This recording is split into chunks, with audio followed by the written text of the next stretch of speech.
রামদা দিয়ে আনন্দমার্গ স্কুলের শিক্ষক শিক্ষিকাদের উপর আক্রমণের চেষ্টার অভিযোগ এলাকার গৌরী রানী সাহা নামে এক মহিলার বিরুদ্ধে। ঘটনাটি ঘটে বুধবার সকালে। জানা গিয়েছে, বিশালগড় আনন্দমার্গ স্কুল কর্তৃপক্ষ পূর্ব সিদ্ধান্ত অনুযায়ী বুধবার সকালে স্কুলের সীমানার বেড়া দিতে গিয়েছিল। ঠিক সেই সময় স্কুলের সীমানার লাগোয়া বাসিন্দা খোকন সাহার ছেলে শুভঙ্কর সাহা আনন্দমার্গ স্কুল কর্তৃপক্ষকে স্কুলের সীমানায় বেড়া দিতে বাধা দেয়। এমনকি ঘর থেকে রামদা নিয়ে এসে স্কুলের শিক্ষক শিক্ষিকাদের উপর আক্রমণ করে। সীমানায় বেড়া দিতে গেলে রামদা দিয়ে টিনের বেড়া তছনছ করে দেয়। গৌরী সাহা রামদা নিয়ে স্কুলের প্রত্যেক শিক্ষক শিক্ষিকাকে দেখিয়ে নেওয়ার হুমকি দেয়। স্কুলের শিক্ষিকারা একত্রিত হয়ে গৌরী দাসের হাত থেকে রামদা ছিনিয়ে নেয় এবং তাকে আটক করেন।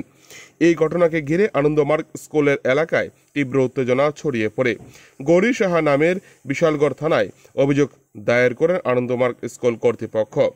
অভিযুক্ত গৌরী রানী সাহা এলাকায় বিভিন্ন অসামাজিক কার্যকলাপের সাথে যুক্ত রয়েছে।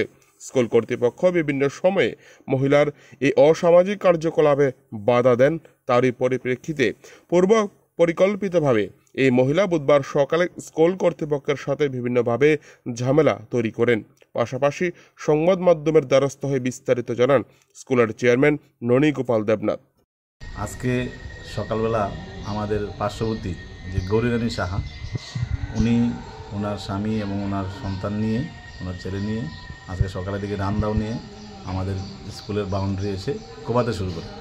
আমরা বাধা দিলে আমাদের ম্যাডাম টিচারদের উপর হামলা করে, ওদেরকে মারধর করে এবং কামড় দেয়। পাশাপাশি দা নিয়ে কূপ দেওয়ার জন্য উদ্যত হয়। আমরা সবাই মিলে এটাকে আমরা রুখে দাঁড়াই এবং ওনার বিরুদ্ধে আমরা থানাতে গিয়ে আমরা এফআইআর করি।